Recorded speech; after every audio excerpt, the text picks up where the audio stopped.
ನ್ಯಾಯಮೂರ್ತಿ ನಾಗಮೋಹನ್ ದಾಸ್ ರವರ ಅಧ್ಯಕ್ಷತೆಯ ಒಳ ಮೀಸಲಾತಿ ಏಕಸದಸ್ಯ ವಿಚಾರಣಾ ಆಯೋಗವು ಸರಕಾರಕ್ಕೆ ಸಲ್ಲಿಸಿರುವ ವರದಿಯು ಅವೈಜ್ಞಾನಿಕ, ಅಪೂರ್ಣ, ದೋಷಪೂರಿತ ಹಾಗೂ ಪಕ್ಷಪಾತದಿಂದ ಕೂಡಿರುವುದರಿಂದ ವರದಿಯನ್ನು ತಿರಸ್ಕರಿಸಿ ಈಗಾಗಲೇ ಒಳ ಮೀಸಲಾತಿ ಅನುಷ್ಠಾನ ಕುರಿತು ಹೊರಡಿಸಿರುವ ಎಲ್ಲಾ ಆದೇಶಗಳನ್ನು ಹಿಂಪಡೆಯಬೇಕೆಂದು ಶ್ರೀ ಶ್ರೀ ಜ್ಞಾನಪ್ರಕಾಶ್ ಸ್ವಾಮೀಜಿಗಳ ನೇತೃತ್ವದಲ್ಲಿ ಬೆಂಗಳೂರು ಫ್ರೀಡಂ ಪಾರ್ಕ್ನಲ್ಲಿ ಸುಮಾರು 31 ಜಿಲ್ಲೆಗಳಿಂದ 5 ಲಕ್ಷಕ್ಕೂ ಹೆಚ್ಚು ಜನರು ಈ ಬೃಹತ್ ಪ್ರತಿಭಟನೆ ಸಮಾವೇಶದಲ್ಲಿ ಪಾಲ್ಗೊಂಡು ಸರಕಾರಕ್ಕೆ ಬಿಸಿ ಮುಟ್ಟಿಸುವ ಅತಿದೊಡ್ಡ ಕಾರ್ಯಕ್ರಮ ಇದಾಗಿದ್ದು ಎಂದು ದಲಿತ ಮುಖಂಡರಾದ ಕರ್ನಾಟಕ ರಿಪಬ್ಲಿಕನ್ ಸಂಘಟನೆ ಜಿ. ಚಿಕ್ಕನಾರಾಯಣ ದಮನಿತರ ಸಂಘರ್ಷ ಸಮಿತಿ ರಾಜ್ಯಾಧ್ಯಕ್ಷ ಮೇಡಿಹಾಳ ಡಾ. ಮುನಿ ಅಂಜಿನಪ್ಪ, ಕೋಲಾರ ಜಿಲ್ಲಾ ಸಂಚಾಲಕ ಕದಿರೇನಹಳ್ಳಿ ಕುಮಾರ್, ತಾಲೂಕು ಸಂಚಾಲಕ ಬನಹಳ್ಳಿ ನವೀನ್ ಕುಮಾರ್, ಮುಖಂಡರಾದ ಶ್ರೀನಿವಾಸ್ ಭಾಗವಹಿಸಿದ್ದರು.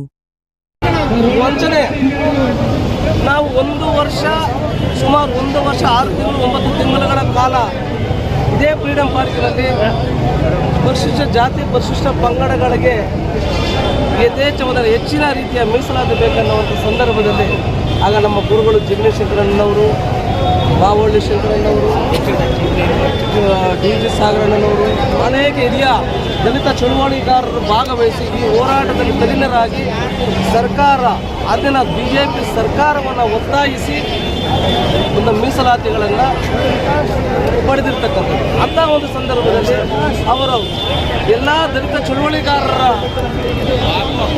ಒಂದು ಸಹಾಯ ಮತ್ತು ಸಹಮತವನ್ನು ಪಡೆದು ಆ ಹೋರಾಟಕ್ಕೆ ಅವರ ಒಂದು ಬದ್ಧತೆಗಳನ್ನು ಪಡೆದು ಕೊನೆಯ ಹಂತದಲ್ಲಿ ನಮ್ಮ ದಲಿತ ಸಮುದಾಯದಲ್ಲಿ ಬಲಗೈ ಸಮುದಾಯದವರನ್ನು ಕಡಿಮೆ ಸಮೀಕರಣೀಕರಿಸಿ ಕ್ರೋಢೀಕರಿಸಿ ಇವರು ಕಡಿಮೆ ಜನಸಂಖ್ಯೆ ಉಳ್ಳಂಥ ಬಲಗೈ ಸಮುದಾಯದವರು ಹೇಳಿ ಈ ಒಂದು ಕರ್ನಾಟಕ ರಾಜ್ಯ ಸರ್ಕಾರಕ್ಕೆ ತಪ್ಪು ಸಂದೇಶವನ್ನು ನೀಡಿ ಸಮೀಕರಣ ಮಾಡಿ ಜಾತಿ ಜನಗಣತಿ ಆಧಾರದ ಮೇಲೆ ಇವರು ಸಮೀಕ್ಷೆಗಳನ್ನು ನಡೆಸುವಂಥ ಸಂದರ್ಭದಲ್ಲಿ ತಪ್ಪು ಸಂದೇಶವನ್ನು ಮತ್ತು ಸಮೀಕರಣವನ್ನು ಮಾಡಿ ಸರ್ಕಾರಕ್ಕೆ ವರದಿಯನ್ನು ಸಲ್ಲಿಸಿ ಸಲ್ಲಿಸಿ ತಪ್ಪು ಸಂದೇಶವನ್ನು ನೀಡತಕ್ಕಂಥದ್ದು ನಾವು ಖಂಡಿಸ್ತಾ ಇದ್ದೀವಿ, ತೀವ್ರವಾಗಿ ಖಂಡಿಸಿ ಈ ದಿನ ಪರಿಶಿಷ್ಟ ಜಾತಿಯಲ್ಲಿ ಬಲಗೈ ಸಮುದಾಯದವರು ಕರ್ನಾಟಕ ರಾಜ್ಯದಲ್ಲಿ ಹೆಚ್ಚಿನ ರೀತಿಯಲ್ಲಿ ಜನ ಸಮೂಹನ ಹೊಂದಿರತಕ್ಕಂಥ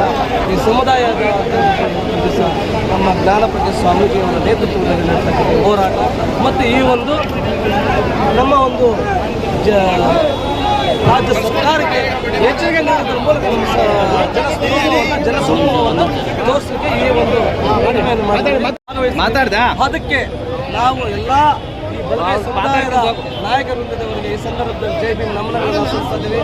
ಈ ಒಂದು ಕಾರ್ಯಕ್ರಮಕ್ಕೆ ನಮ್ಮ ಕೋಲಾರ ಜಿಲ್ಲೆಯ ದಮನಿತರ ಸಂಘರ್ಷ ಸಮಿತಿಯ ಜಿಲ್ಲಾಧ್ಯಕ್ಷರಾದ ನಮ್ಮ ಕುಮಾರಣ್ಣವರು ಆಗಮಿಸಿದ್ದಾರೆ, ನಮ್ಮ ಬಂಗಾರಪೇಟೆ ತಾಲೂಕು ಸಂಚಾಲಕರಾದಂಥ ದಮನಿತರ ಸಂಘರ್ಷ ಸಮಿತಿಯ ನಮ್ಮ ಬಂಗಾರಪೇಟೆ ತಾಲೂಕು ನವೀನ್ ಸರ್ ಆಗಿದ್ದಾರೆ, ನಮ್ಮ ಶ್ರೀರಾಮನವರು ಆಗಮಿಸಿದ್ದಾರೆ, ಇಲ್ಲ ಅನೇಕ ಮಂದಿ ಹೊರಗಡೆ ಇದ್ದಾರೆ. ಎಲ್ಲರೂ ಸಹ ನಾವು ಸಹ ಈ ಒಂದು ಕಾರ್ಯಕ್ರಮಕ್ಕೆ ಭಾಗವಹಿಸಿ ಇದು ಹೆಚ್ಚಿನ ರೀತಿಯಲ್ಲಿ ಯಶಸ್ವಿಯಾಗುವುದು ಖಂಡಿತ ಎನ್ನುವಂಥ ಮಾತನ್ನು ಹೇಳಿ ನನ್ನ ಮಾತನ್ನು ಜೈ ಹಿಂದ್ ಜೈ ಭೀಮ್. ಅದು ಜಾರಿಗೆ ತರಬಾರ್ದು ಅಂತ ನಮ್ಮ ಹೋರಾಟ ಇದೆ, ಅದಕ್ಕೆ ಖಂಡಿಸ್ತೀವಿ. ನಾಗಮೋಹನ್ ದಾಸ್ ವರದಿನ ನಾವು ಖಂಡಿಸ್ತೀವಿ. ಆ ವರದಿ ಯಾಕಾಗಬೇಕು, ಜಾರಿ ಆಗಬಾರ್ದು, ಅದನ್ನು ಇಟ್ಟು ಮರುಪರಿಶೀಲನೆ ಮಾಡಿ ಮತ್ತೆ ಅದು ಏನಿದೆ ನಮ್ಮ ಜಾತಿ ನಾವೇ ಹೆಚ್ಚಾಗಿರೋದು, ಬಲಗೈ ಜಾತಿನೇ ಜಾಸ್ತಿ ಇರೋದು, ಏನಿದು ನಮಗೆ ನ್ಯಾಯ ಕೊಡಿಸ್ಬೇಕಂತ ಸರ್ಕಾರಕ್ಕೆ ನಾವು ಆಗ್ರಹ ಮಾಡ್ತೀವಿ. ಬಂಧುಗಳೇ, ಏನು ಈ ದಿನ ನಾಗಮೋಹನ್ ದಾಸ್ ನೀಡಿರುವಂಥ ಅವೈಜ್ಞಾನಿಕ ವರದಿ ವಿರುದ್ಧವಾಗಿ ಇವತ್ತು ಪ್ರತಿಭಟನಾ ಸಮಾವೇಶ ಮಾನ್ಯ ಜ್ಞಾನಪ್ರಕಾಶ್ ಸ್ವಾಮೀಜಿ ನೇತೃತ್ವದಲ್ಲಿ ಈ ದಿನ ನಡೀತಾ ಇದೆ. ಏನು ವಲಯ ಸಂಬಂಧಿತ ಜಾತಿಗಳ ವಿಚಾರವಾಗಿ ನಾಗಮೋಹನ್ ದಾಸ್ರವರು ಬಹಳ ಅವೈಜ್ಞಾನಿಕವಾಗಿ ವರದಿ ತಯಾರಿ ಮಾಡಿ ಸರ್ಕಾರಕ್ಕೆ ಕೊಟ್ಟಿದ್ದಾರೆ.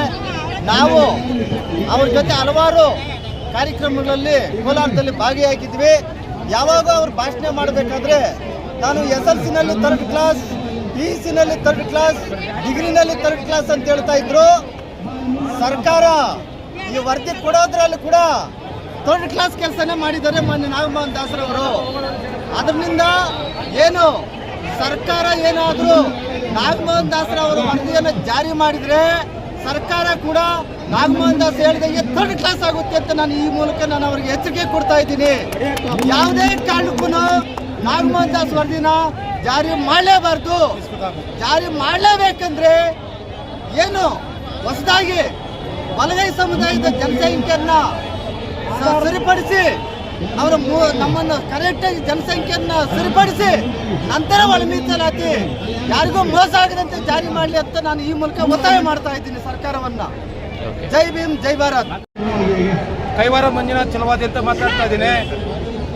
ಇವತ್ತು ಏನು ಜಸ್ಟಿಸ್ ನಾಗಮೋಹನ್ ದಾಸ್ ಅವರ ವರದಿ ಏನಿದೆ, ಆವತ್ತೇ ಆ ವರದಿನಲ್ಲೇ ಅಂಕಿಅಂಶಗಳಲ್ಲಿ ತಪ್ಪು ಮಾಡಿದ್ದಾರೆ. ಬಲಗೈ ಛಲವಾದಿಗಳನ್ನು, ಬಲಗೈ ಜನಾಂಗದನ್ನು ಬೇರೆ ಬೇರೆ ದಿಕ್ಕುಗಳಲ್ಲಿ ಬೇರೆ ಬೇರೆ ಸಂಕೇತಗಳನ್ನು ಕೊಟ್ಟು ದಿಕ್ಕು ತಪ್ಪಿಸಿರ್ತಕ್ಕಂಥದ್ದು. ಇವತ್ತು ಕರ್ನಾಟಕಾದ್ಯಂತ ಪ್ರತಿಭಟನೆ ನಡೀತಕ್ಕಂಥದ್ರೆ ಸಾಮಾಜಿಕ ನ್ಯಾಯ ಬೇಕಾಗಿದೆ, ರೋಷ್ಟ ಬಿಂದು ಸರಿಪಡಿಸಬೇಕಾಗಿದೆ, ಅಂಕಿಅಂಶಗಳನ್ನು ಸರಿಪಡಿಸಬೇಕಾಗಿದೆ. ಸಿದ್ದರಾಮಯ್ಯನವರು ದಲಿತ ನಾಯಕರು, ಅಹಿಂದ ನಾಯಕರು, ವಿಚಾರವಾದಿಗಳು ಇದನ್ನು ಮನಗಂಡು ಇದನ್ನು ಮರುಪರಿಶೀಲಿಸಿ ಇದನ್ನು ಜಾರಿಗೆ ತರಬೇಕಾಗತ್ತೆ. ಇಲ್ಲಾಂದ್ರೆ ಇಲ್ಲಿಗೆ ನಾವೊಂದು ವರದಿಯನ್ನು ತಿರಸ್ಕರಿಸಬೇಕಂತ ಈ ಒಂದು ಮಾಧ್ಯಮ ಮೂಲಕ ನಾನು ಹೇಳಕ್ಕೆ ಬಯಸ್ತಾ ಇದ್ದೀನಿ.